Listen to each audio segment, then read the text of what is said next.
In this lecture, we will study the design of a root locus. Previously हमने root locus को sketch करना सीखा है और आज हम ये देखेंगे कि desired specifications अगर हमें given हो तो उनकी basis पे हम root locus कैसे खुद से डिज़ाइन कर सकते हैं. So एजेंडा आज के लेक्चर का ये है कि सबसे पहले हम ये देखेंगे कि रूट लोकस हमने कैसे डिज़ाइन करना है. Firstly to improve the steady state error and then हम ये देखेंगे कि हम कैसे रूट लोकस डिज़ाइन करेंगे. Secondly to improve the transient response of the system और थर्डली हम ये देखेंगे कि इन दोनों ऑब्जेक्टिव्स को साइमल्टेनियसली हम कैसे अचीव कर सकते हैं. अभी तक हमने ये देखा है कि जो रूट लोकस है उसमें हमने एक लूप गेन होता था कि उसको हम जब वेरी करते थे तो सिस्टम के ट्रांजिएंट डिफरेंट ट्रांजिएंट रिस्पांस की स्पेसेस हम कह सकते हैं कि डिफरेंट ट्रांजिट रिस्पांस स्पेसिफिकेशंस के अंदर से हम गुजरते थे और जो हमारे रिक्वायर्ड रीजन होता था रिस्पांस का वो हम उठा लेते थे. वहाँ से जो वैल्यू ऑफ गेन हमें मिलती थी that would determine the desired objective हमें जो चाहिए. तो हम गेन की वैल्यू को किसी जगह सेट करके हम जो भी डिजायर्ड हमारे रिस्पांस है वो अचीव कर सकते हैं. वो कैसे अचीव करते थे? जो रूट लोकस पे कोई वैल्यू है पोल्स की that would determine the actual transient response.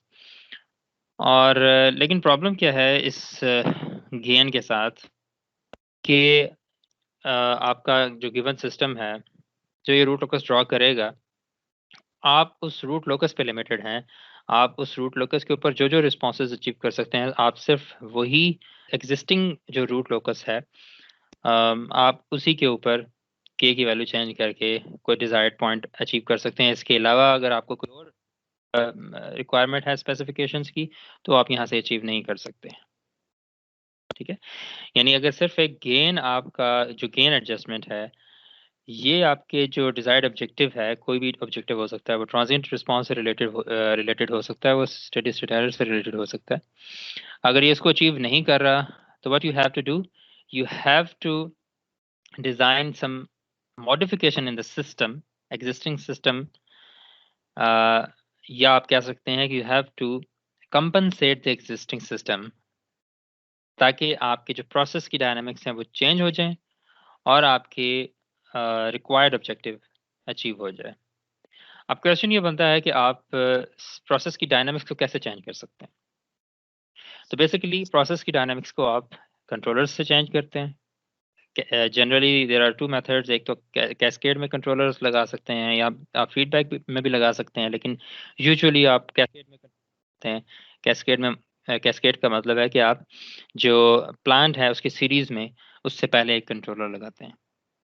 सो क्योंकि आप ओवरऑल सिस्टम की डायनामिक्स को चेंज कर रहे हैं, ओवरऑल सिस्टम के ट्रांसफर फंक्शन को चेंज कर रहे हैं और आप मॉडिफाई कर रहे हैं सिस्टम को to compensate for some desired objectives. तो जनरली इस तरह के जो कंट्रोलर्स हैं जो हम रूट लोकस से डिज़ाइन करेंगे इनको हम कंपनसेटर्स कहते हैं. So firstly the objective number 1 is to improve the transient response. So for example हमारे पास अगर आप इस फिगर को देखें, नीचे वाली फिगर, लेफ्ट फिगर को, ये जो ब्लैक 3 पोल्स हैं ये आपके सिस्टम के ओपन लूप पोल्स हैं. यानी ये वो पोल्स हैं जब k इक्वल्स टू 0 था. इसके बाद अगर हम k की वैल्यू बढ़ाते हैं तो this is the root locus. ये जो दो पोल, ये वाला जो ब्लू लाइन है ये वाला रूट लोकस स्केच करेंगे और ये जो लेफ्ट वाला पोल है इसकी वजह से because there is no zero तो लेफ्ट साइड पे इसका रूट लोकस चला जाएगा. So this is the root locus. Now if we assume a value of particular value of K and K तो आप इस सारे रीजन में जा सकते हैं. जो ब्लू लाइन है इसमें किसी भी रीजन में जा सकते हैं और क्लोज लूप पोल्स आपके इसके ऊपर आ सकते हैं किसी भी पर्टिकुलर वैल्यू ऑफ के लिए. फॉर एग्जांपल आपको कोई डिजायर्ड ट्रांजिएंट रिस्पांस दे दिया गया है तो आपको वो जो डिजायर्ड ट्रांजिएंट रिस्पांस है वो डिजायर्ड ट्रांजिट रिस्पांस क्या होगा, कोई परसेंटेज ओवरशूट होगी, कोई सेटलिंग टाइम होगा। तो अगर आप इस डिजायर्ड ट्रांजिट रिस्पांस को एक पोल लोकेशन की फॉर्म में कन्वर्ट करें तो वो पोल लोकेशन यहाँ पे बनती है बी। तो क्वेश्चन ये बनता है कि क्या आप जस्ट अगेन इस पॉइंट बी पे आ सकते हैं? Can you achieve this desired pole location? The answer would be no. You cannot reach on this point by just using again k, क्योंकि आप अगेन को इंक्रीज करके सिर्फ और सिर्फ इस रूट लोकस पे किसी पॉइंट पे जा सकते हैं, आप यहाँ पे पॉइंट बी पे नहीं आ सकते। तो हम क्या करते हैं, we augment or compensate the system with additional poles and zeros। तो हम क्या करते हैं, एडिशनल पोल्स और zeros सिस्टम में डालते हैं ताकि हमारा रूट लोकस, सारा का सारा रूट लोकस यहाँ से शिफ्ट हो जाए और वो रूट लोकस इस पॉइंट से पास हो। तो फिर ये जो पॉइंट होगा, इस पे जो केन की वैल्यू है वो हम यूज करके एग्जैक्टली ये वाले डिजायर्ड पोल लोकेशन अचीव कर लेंगे। Okay, so the compensated system will have a root locus that goes through the desired pole location। So क्या होगा कि जो कंपनसेटेड सिस्टम है, जो नया सिस्टम होगा, उसका रूट लोकस हम ऐसा डिजाइन करेंगे कि वो इस डिजायर्ड पोल लोकेशन के अंदर से पास। ओके, सो ये हम डिटेल में देखेंगे कि ये जो ट्रांजिट रिस्पांस है, इसको हम अगर हम एक डिफरेंशिएटर ऐड कर दें सिस्टम के अंदर इन टर्म्स ऑफ ट्रांसफर फंक्शंस, अगर हम एक एस ऐड कर दें तो या आप ये भी कह सकते हैं कि आप देखिए जीरो ऐड कर दें तो सिस्टम की जो ट्रांजिट रिस्पांस परफॉर्मेंस है वो इम्प्रूव होगी। जैसे कि आप राइट फिगर में देख सकते हैं कि ये जो ए वाला पोल था, ये वाला पोल, ये आपको मैक्सिमम ये स्पेसिफिकेशंस अचीव करके दे सकता है, लेकिन आपकी जो रिक्वायर्ड स्पेसिफिकेशंस हैं वो ये वाली हैं। यानी आपको सेटलिंग टाइम ये वाला चाहिए, आपको परसेंटेज ओवरशूट ये वाला चाहिए। यानी परसेंटेज ओवरशूट आप अचीव कर सकते हैं इस पोल लोकेशन से, बिकॉज यू नो कि ये जो लाइन है, ये सारी लाइन कांस्टेंट परसेंटेज ओवरशूट की है। रेडियल लाइंस ओवरशूट या जीटा की लाइंस होती हैं, ये आपको पता है। तो परसेंटेज ओवरशूट तो हम अचीव कर सकते हैं, सिस्टम को मजीद फास्टर बनाने के लिए आपको जनरली गेन इंक्रीज करना पड़ता है, लेकिन यहाँ पे आप देख रहे हैं कि गेन इंक्रीज करने की वजह से सिस्टम फास्ट नहीं हो रहा, सिस्टम बल्कि इस तरफ जा रहा है। ठीक है, तो सिस्टम को फास्ट करने के लिए what you have to do, आपको कंपनसेटर डिजाइन करना पड़ेगा, आपको खुद से कोई डिफरेंशिएटर ऐड करना पड़ेगा। तो अब ये देख सकते हैं कि response B is faster than response A while the overshoot is same. Overshoot क्यों सेम है मैंने आपको बता दिया, बिकॉज इस लाइन पे ओवरशूट या जीटा सेम रहेगा, और आप जब डिफरेंशिएटर ऐड करेंगे तो उस डिफरेंशिएटर की वजह से रिस्पांस फास्ट होगा। यानी आपका जो सेटलिंग टाइम है वो पहले काफ़ी आगे करके आ रहा था, तो आप जल्दी आ जाएगा। सिमिलरली दूसरा ऑब्जेक्टिव जनरली होता है कि हम स्टेडी स्टेट एरर को इम्प्रूव करें। तो अब होता ही है कि अगर आप अगर जैसे प्रीवियस फिगर में देखें, अगर आप सेटलिंग टाइम को इम्प्रूव कर रहे होते हैं, यानी ट्रांजिएंट रिस्पांस को इम्प्रूव कर रहे हैं, तो जनरली ये होता है कि आपका जो स्टेडी स्टेट एरर का रिस्पांस है वो ख़राब हो जाता है, और ये वाइस वर्सा है। अगर आप स्टेडी स्टेट एरर के रिस्पांस को उसको एडजस्ट कर रहे हैं तो आपका ट्रांजिएंट रिस्पांस ख़राब होगा। सो ये हम आगे देखेंगे कि इसका फिर क्या हल है। तो अब जो स्टेडी स्टेट इम्प्रूवमेंट है वो आप कर सकते हैं by addition of integration in the forward path. वही ना कि आप एक पोल इंटीग्रेशन का क्या मतलब है कि आप एक आप ये कह सकते हैं कि आप ओरिजिन पे एक पोल ऐड कर रहे हैं। तो अगर आप एक पोल ऐड करते हैं तो उसकी वजह से हाँ, आपके ओवरऑल जो स्टेडी स्टेट एरर है वो इम्प्रूव होता है। कैसे होता है वो हम देखते हैं थोड़ी देर में। जैसे इस फिगर में देख रहे हैं कि अगर आप कंपनसेशन नहीं कर रहे तो ये आपका ओवरऑल स्टेडी स्टेट एरर है, और अगर आप कोई कंपनसेशन कर रहे हैं with just an ideal integral मैंने बताया कि आपको ओरिजिन पे अगर आप एक पोल प्लेस करते हैं तो that is the ideal integral. तो अगर आप एक आइडियल इंटीग्रल करते हैं तो आपका steady state error will go towards zero. But हमें क्या चाहिए होता है, हमें चाहिए होता है कि हम जो ट्रांजिएंट रिस्पांस है और स्टेडी स्टेट एरर उनको साइमल्टेनियसली डील करें। तो हम क्या करते हैं, ऐसे काम के लिए फिर हम डायनामिक कंपनसेटर्स यूज़ करते हैं। डायनामिक कंपनसेटर्स के अंदर पोल्स भी होते हैं, जीरोस भी होते हैं, और वो दोनों की दोनों स्पेसिफिकेशंस को साइमल्टेनियसली अचीव करते हैं। जैसे कि फॉर एग्जांपल आपके पास ये एक पीआईडी कंट्रोलर है। पीआईडी कंट्रोलर आपको पता है कि इसके अंदर 3 पोर्शंस होते हैं, 3 पार्ट्स होते हैं। एक प्रोपोर्शनल गेन होता है, एक इंटीग्रल होता है इसमें, और एक डेरिवेटिव होता है। तो आप जब इसको इनकी 3 टर्म्स हैं, इनको प्रोपोर्शनल, इंटीग्रल, डेरिवेटिव को आप अगर इन पैरेलल लगाएं तो वो आपस में ऐड होंगे, और जब तीनों टर्म्स आपस में होंगी तो उसके बाद एलसीएम लेने के बाद आपको नजर आ जाएगा कि वहां पे 2 जीरोस या ये जितने भी जीरोस और पोल्स हमने ऐड कर दिए हैं सिस्टम में। उसकी वजह से क्या होगा कि आपके पीआईडी के एडजस्टमेंट की वजह से आपका जो सिस्टम की दोनों स्पेसिफिकेशंस हैं वो आप वेरी कर सकते हैं, वो आप मीट कर सकते हैं। So these kind of compensators are called dynamic कंपनसेटर्स।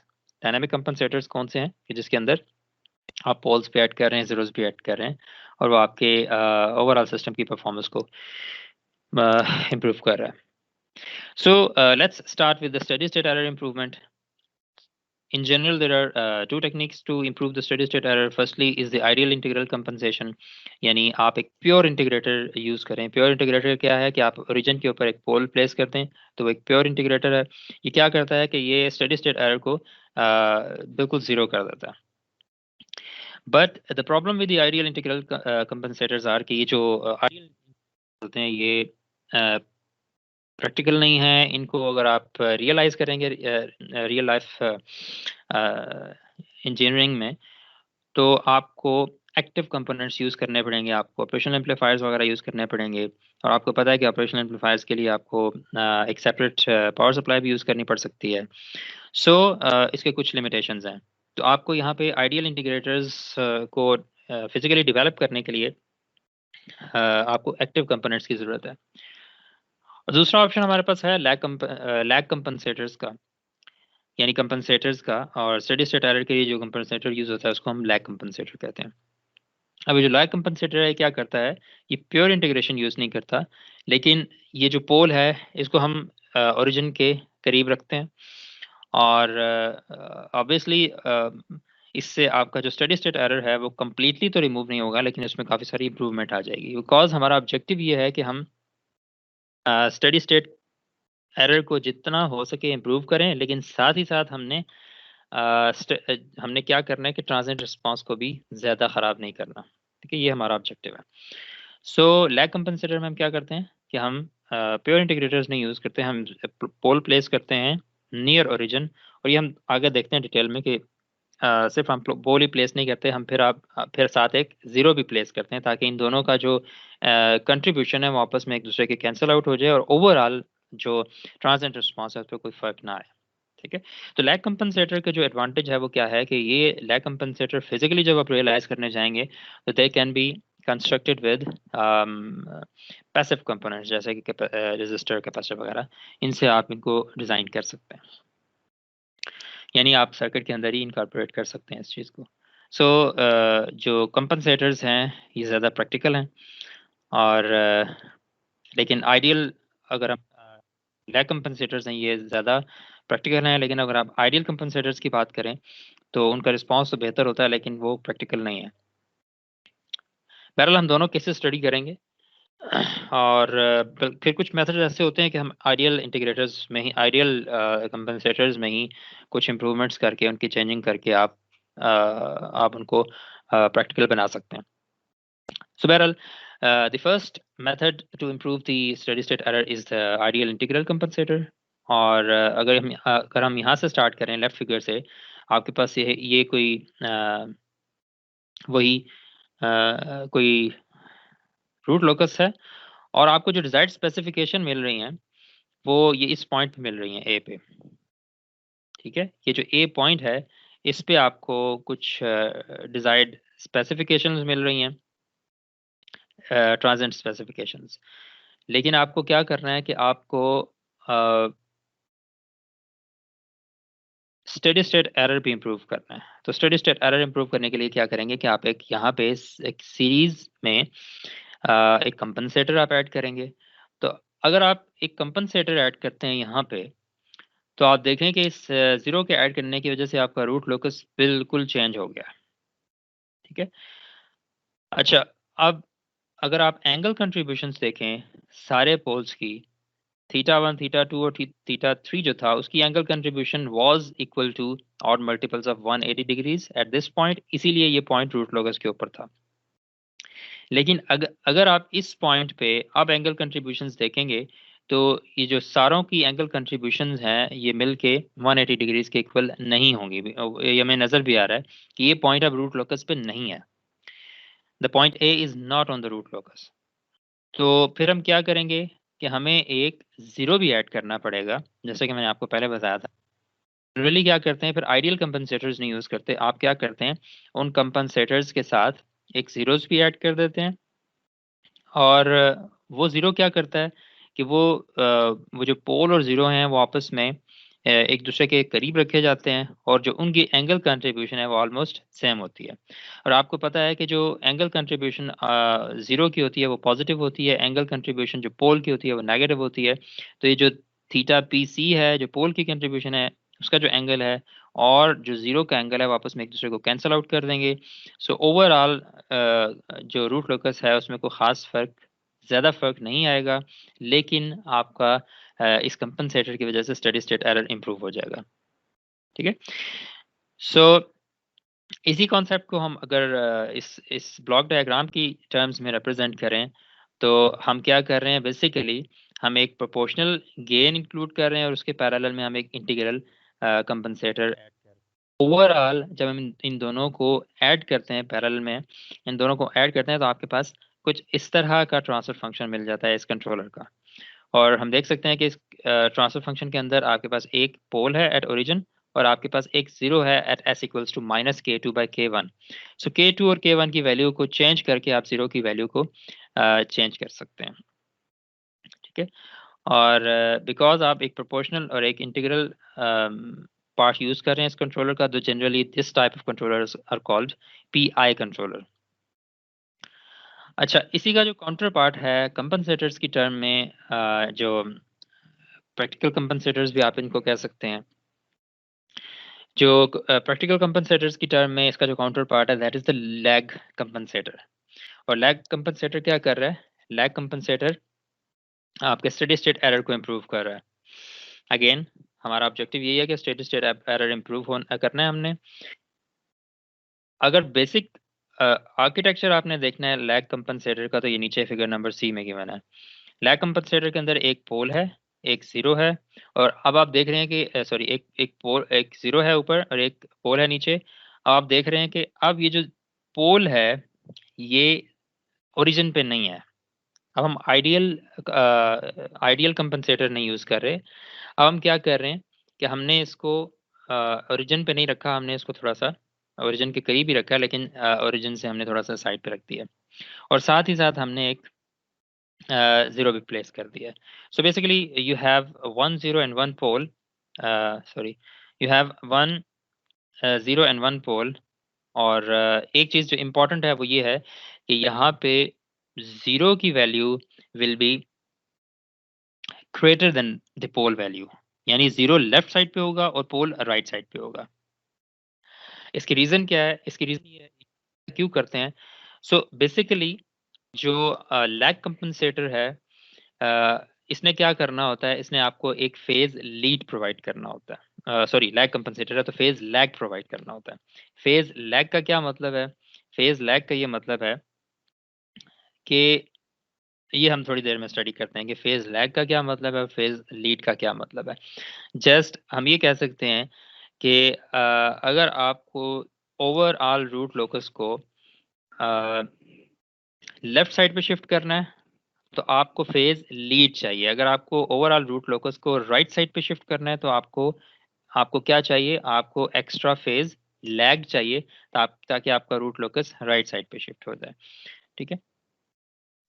अच्छा, खैर यहाँ पे अगर आप देखें तो हम एक तो प्योर इंटीग्रेशन यूज़ नहीं कर रहे, हम पैसिव नेटवर्क्स यूज़ कर रहे हैं। पैसिव नेटवर्क्स कौन से हैं, मैंने आपको बताया कि रजिस्टर और कैपेसिटर्स वगैरह हम अब यूज़ करेंगे इसको करने के लिए या इसको फिजिकली डेवलप करने के लिए। और ये जो पोल्स एंड जीरोस हैं वो अब ओरिजिन पे नहीं प्लेस किए गए बल्कि थोड़े से लेफ्ट साइड पे प्लेस किए गए हैं। अच्छा, अब अगर आप यहाँ पे देखें ओवरऑल जो सिस्टम का जो ट्रांसफर फंक्शन है उस पर क्या फ़र्क पड़ेगा। अगर सिर्फ एक गेन होता, अगर सिर्फ कांस्टेंट गेन होता, तो उसकी वजह से जो स्टैटिक और एरर कांस्टेंट बनना था वो क्या बनना था? वो बनना था, अगर आप यहाँ पे एस 0 पुट कर दें, यहाँ पे एस की वैल्यू, और ये एस तो कैंसिल आउट हो जाएगा उसके साथ, तो आपके पास जो ओवरऑल चीज बनेगी वो क्या बनेगी? दैट विल बी के Z1 Z2 divided by P1 P2, ये आपका ओवरऑल स्टैटिक एरर कांस्टेंट होगा। ठीक है, we are talking about a step reference input, तो this will be your static error constant.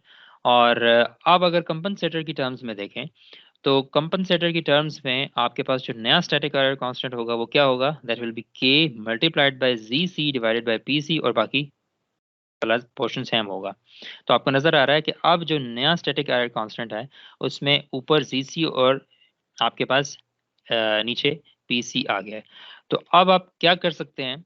अब आप ये कर सकते हैं कि एक जीरो और एक पोल ऐड करके अ, आप क्या कर सकते हैं? आप ओवरऑल स्टेडी स्टेट एरर के अंदर इतनी इंप्रूवमेंट कर सकते हैं, यानी जी सी बाई पी सी जितनी आप चाहते हैं, आप ये आपके हाथ में है कि जीरो को कहाँ प्लेस करें, पोल को कहाँ प्लेस करें, इनका जो रेशियो होगा वो आपके ओवरऑल स्टेडी स्टेट एरर को इम्प्रूव करेगा। यू नो कि जो स्टैटिक एरर कांस्टेंट होते हैं ये डायरेक्टली रिलेटेड होते हैं with the steady state error.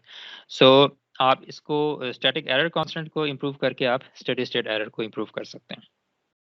ठीक है, ओके, सो वंस अगेन, अगर हम पोल्स और जीरोस को एक दूसरे के करीब करीब पुट करते हैं, तो उसकी वजह से जो एंगल कंट्रीब्यूशन है दोनों की वो सेम होंगे, एक दूसरे को कैंसिल आउट कर देंगे। इस वजह से ओवरऑल जो ट्रांजिएंट रिस्पांस है उसमें कोई खास फर्क नहीं आएगा। ठीक है, अच्छा, और जो के है वो अनकम्पनसेटेड सिस्टम और कंपनसेटेड सिस्टम के लिए सेम है, ये हमने देखा है। यहाँ पे हमने के में कोई खास चेंज नहीं की, गेन जो वही है। और अगर आप इनकी लेंथ के कैसे फाइंड करते हैं, आपको पता है कि के जो है वो लेंथ कंडीशन से आप जनरली फाइंड कर सकते हैं किसी भी एक पॉइंट पे।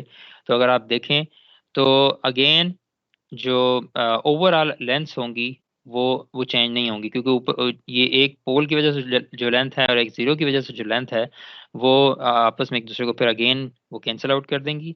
सो ओवरऑल आप देख रहे हैं कि लेंथ कंडीशन में भी कोई खास फर्क नहीं आएगा।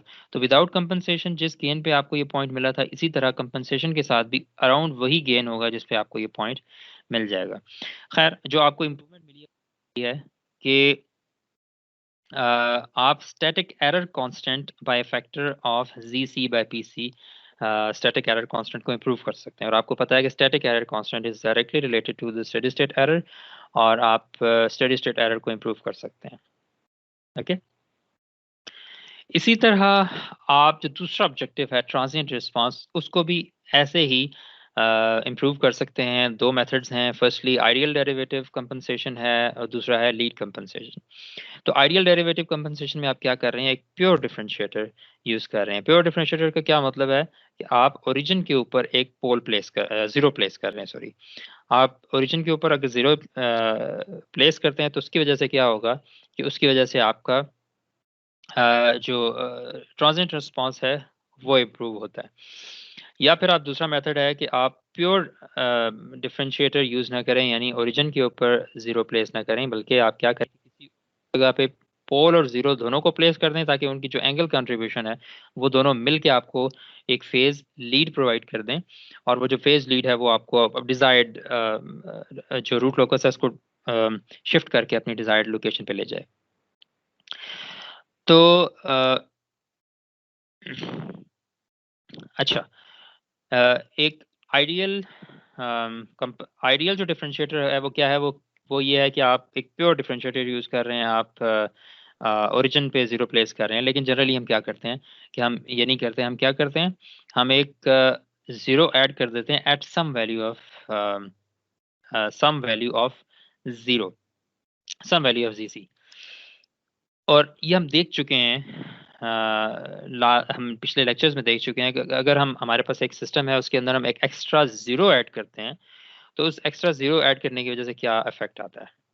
और फॉर एग्जांपल, अगर आपके पास ये कोई सिस्टम था, उसका ये डिसाइड आपके पास ये वाला पॉइंट है, ये आप कह सकते हैं कि ये आपकी जीटा की लाइन है, जीटा इक्वल्स टू 0.4 की लाइन है, और यही लाइन जो है ये परसेंटेज ओवरशूट भी देगा।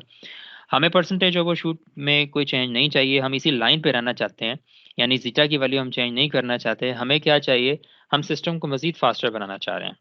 तो अगर सिस्टम को फास्ट बनाना चाह रहे हैं, यानी सिस्टम को फास्ट बनाने का मतलब है कि उसकी जो ट्रांजिएंट रिस्पांस है उसको इम्प्रूव करना चाह रहे हैं, उसका सेटलिंग टाइम हम इम्प्रूव करना चाह रहे हैं, उसका पीक टाइम इम्प्रूव करना चाह रहे हैं, लेकिन हम उसके परसेंटेज ओवरशूट में कोई चेंज नहीं चाह रहे। हम कहते हैं कि परसेंटेज ओवरशूट में कोई चेंज ना आए। तो परसेंटेज ओवरशूट का मतलब है कि आपको इसी लाइन पे रहना है, ठीक है।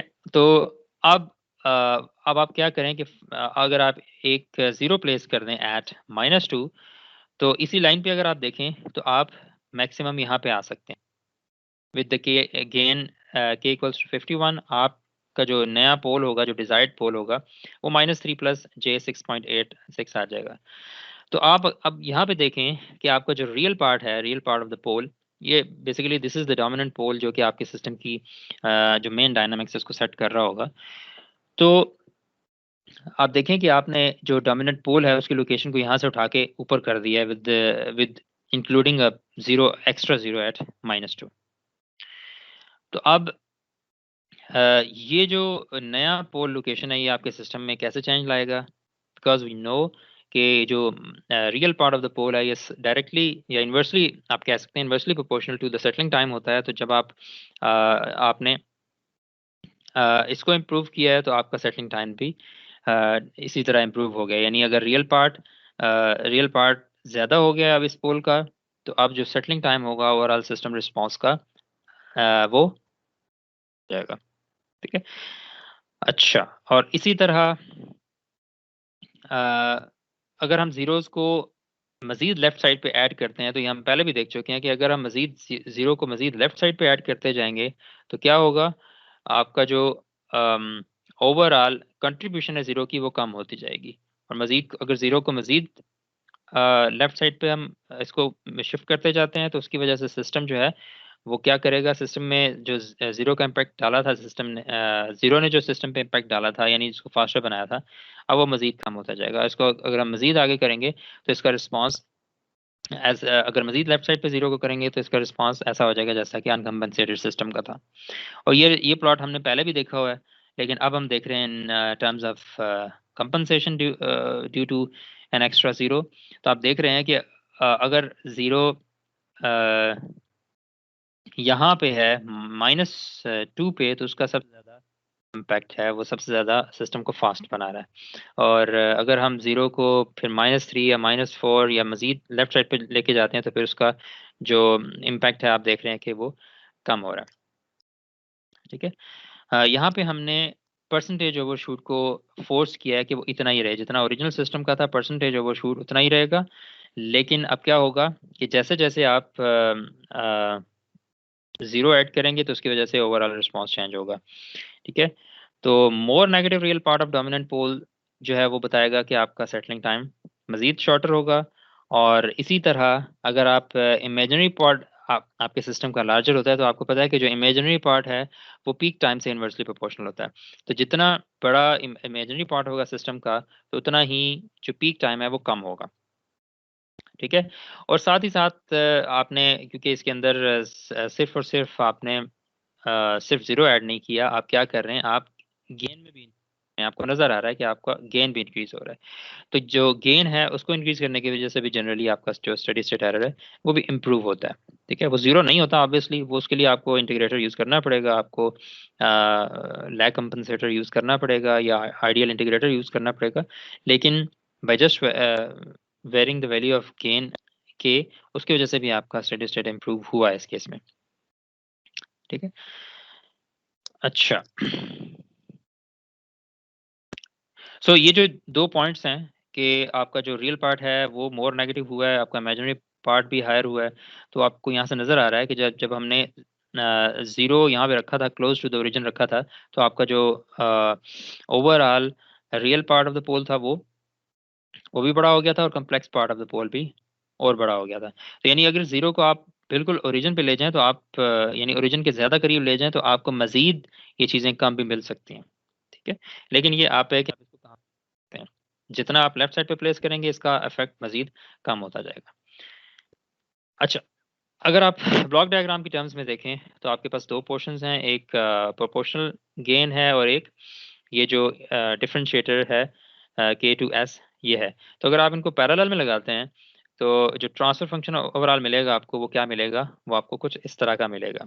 यानी आपके पास एक जीरो है और उसकी वैल्यू डिपेंड कर रही है k1 और k2 की वैल्यू पे।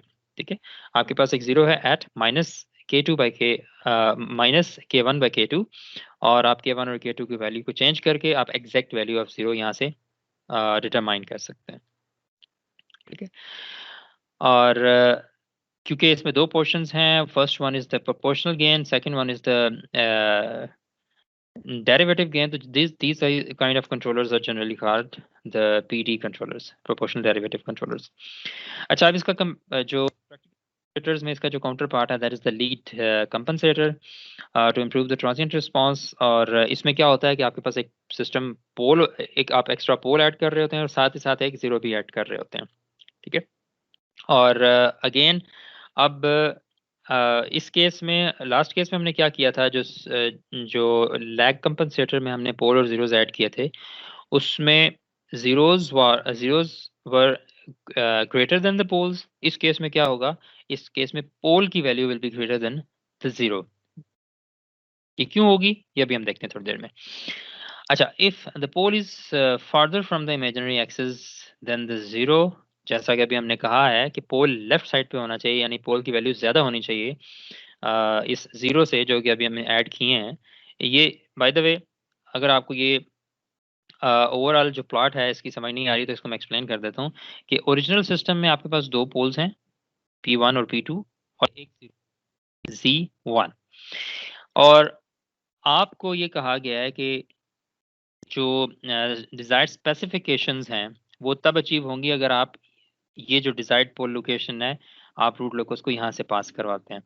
तो by just the gain adjustment आप इस पॉइंट को अचीव नहीं कर सकते, तो आपको क्या करना पड़ेगा, आपको एक कंपनसेटर यूज करना पड़ेगा जो कि इस केस में एक लीड कंपनसेटर है।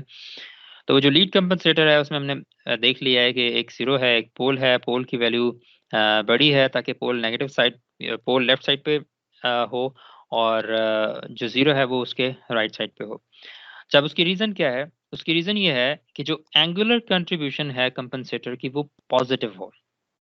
ठीक है, जो ओवरऑल एंगुलर कंट्रीब्यूशन है इन दोनों की वो पॉजिटिव कैसे रहेगी, बिकॉज आपको पता है कि जो एंगुलर कंट्रीब्यूशन ऑफ जीरो है दैट इज जनरली पॉजिटिव, और जो एंगुलर कंट्रीब्यूशन ऑफ पोल है नेगेटिव।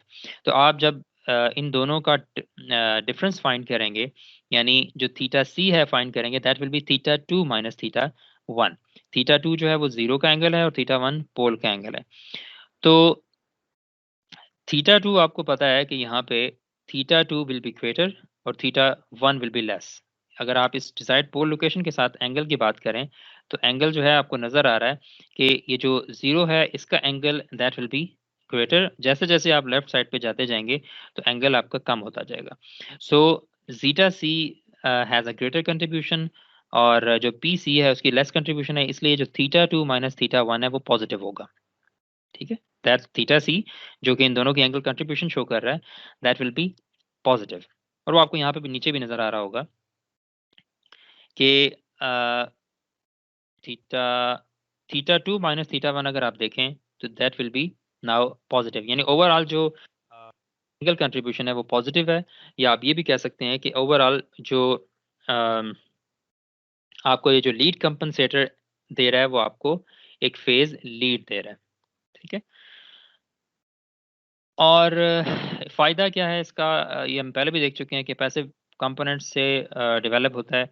जो आइडियल डिफरेंशिएटर होता है ना वो रियल लाइफ में जनरली रियलाइजेबल नहीं होता, और सिर्फ एक ज़ीरो को अगर आप ऐड करते हैं, सिर्फ अगर आप एक डिफरेंशिएटर ऐड करते हैं, तो अगर आप हाई फ्रिक्वेंसीज पे आपका सिस्टम ऑपरेट कर रहा है तो हाई फ्रिक्वेंसीज पे जो डिफरेंशिएटर है वो वो क्या करता है कि वो बहुत ज़्यादा नॉइज़ क्रिएट करता है सिस्टम के अंदर। तो जनरली हाई फ्रिक्वेंसीज़ के ऊपर आइडियल डिफरेंशिएटर्स यूज़ नहीं होते, तो उसके लिए जो बेहतर ऑप्शन है वो ये लीड कंपनसेटर्स की है। और these are less sensitive to noise. और इसके बाद हम क्या करते हैं कि जब हम डिज़ाइन कर रहे होंगे लीड कंपनसेटर, तो हमें पोल को भी प्लेस करना है, ज़ीरोज़ को भी प्लेस करना है। Now the important thing is to know the exact values of zeros and poles. तो वो हम कैसे फाइंड करते हैं, वो अभी हम एक एग्जांपल के थ्रू हम ये सारी पूरा एक कंप्लीट कंपनसेटर डिज़ाइन करेंगे। और उसमें हम देखेंगे कि जनरली हम ज़ीरो या पोल को पहले प्लेस कर देते हैं, और उसके बाद फिर हम ये जो दोनों की एंगल कंट्रीब्यूशन है थीटा सी, वो फाइंड करते हैं, और थीटा सी से फिर हम क्या करते हैं, जो रिमेनिंग पार्ट है ज़ीरो या पोल, वो हम वहाँ से अचीव करते हैं।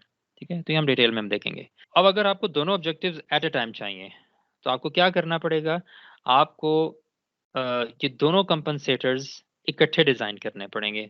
यानी आपको अगर टर्म्स ऑफ पीआईडी कंट्रोलर्स की टर्म्स में बात करें, तो आपको प्रोपोर्शनल इंटीग्रल डेरिवेटिव तीनों को इकट्ठा यूज़ करना पड़ेगा, ताकि आप ये सारे ऑब्जेक्टिव्स अचीव कर सकें। और अगर आप लीड लैग कंपनसेटर्स की टर्म्स में बात करें, तो आपको लीड और लैग कंपनसेटर्स इकट्ठे डिज़ाइन करने पड़ेंगे, and that kind of compensator is called lead lag compensator. अच्छा, यहाँ पे इंपॉर्टेंट चीज़ ये है कि हम सबसे पहले ट्रांजिएंट रिस्पांस को इम्प्रूव करते हैं, और फिर हम स्टेडी स्टेट एरर को इम्प्रूव करते हैं। आपको पता है कि जो स्टेडी स्टेट एरर की वजह से आपने देखा था कि जो पोल्स और ज़ीरोज़ होते हैं, वो एक दूसरे का इफेक्ट कैंसल आउट करते हैं। उनको हम प्लेस ही ऐसी जगह करते हैं ताकि वो एक दूसरे का करीब-करीब प्लेस करते हैं, ताकि वो एक दूसरे का इफेक्ट कैंसल आउट करें। जो एंगल कंट्रीब्यूशन है वो बहुत ज़्यादा ना हो, क्योंकि एंगल कंट्रीब्यूशन दोनों की अगर होगी, तो ओवरऑल जो ट्रांजिएंट रिस्पांस है उसमें भी वो भी चेंज होगा। सो हम क्या चाहते हैं कि हम ये चाहते हैं कि ट्रांजिएंट रिस्पांस में फ़र्क ना आए, तो उसके लिए हम पहले ट्रांजिएंट रिस्पांस को डिज़ाइन करते हैं, और उसके बाद फिर हम क्या करते हैं, यानी ट्रांजिएंट रिस्पांस के लिए कंपनसेटर्स को डिज़ाइन कर लेते हैं, और उसके बाद स्टेडी स्टेट एरर के लिए हम कंपनसेटर्स डिज़ाइन करते हैं। यानी हम पहले लीड कंपनसेटर डिज़ाइन करते हैं, और उसके बाद हम लैग कंपनसेटर डिज़ाइन करते हैं। तो इसलिए इस तरह के जो कंपनसेटर्स होते हैं, जनरली इसको हम लीड लैग कंपनसेटर कहते हैं। लैग लीड भी कह सकते हैं, लेकिन जनरली हम लीड कंपनसेटर्स को पहले डिज़ाइन करते हैं और फिर लैग कंपनसेटर्स को डिज़ाइन करते हैं। और ये याद रखें कि लैग कंपनसेटर के अंदर हमने ये इस चीज़ का ख्याल रखना है कि स्टेडी स्टेट एरर को इम्प्रूव करना है, लेकिन साथ ही साथ ट्रांजिएंट रिस्पांस को नहीं छेड़ना। ट्रांजिएंट रिस्पांस जो पिछले पार्ट में, यानी लीड कंपनसेटर में हमने सेट किया था, उसको हमने उसको हमने चेंज नहीं करना। तो इस लेक्चर को हम यहीं पे एंड करते हैं। तो नेक्स्ट लेक्चर में हम एक डीसी मोटर ट्रांसफर फंक्शन की प्रैक्टिकल एग्जांपल लेके उस पे हम लीड लैग कंपनसेटर डिज़ाइन करेंगे।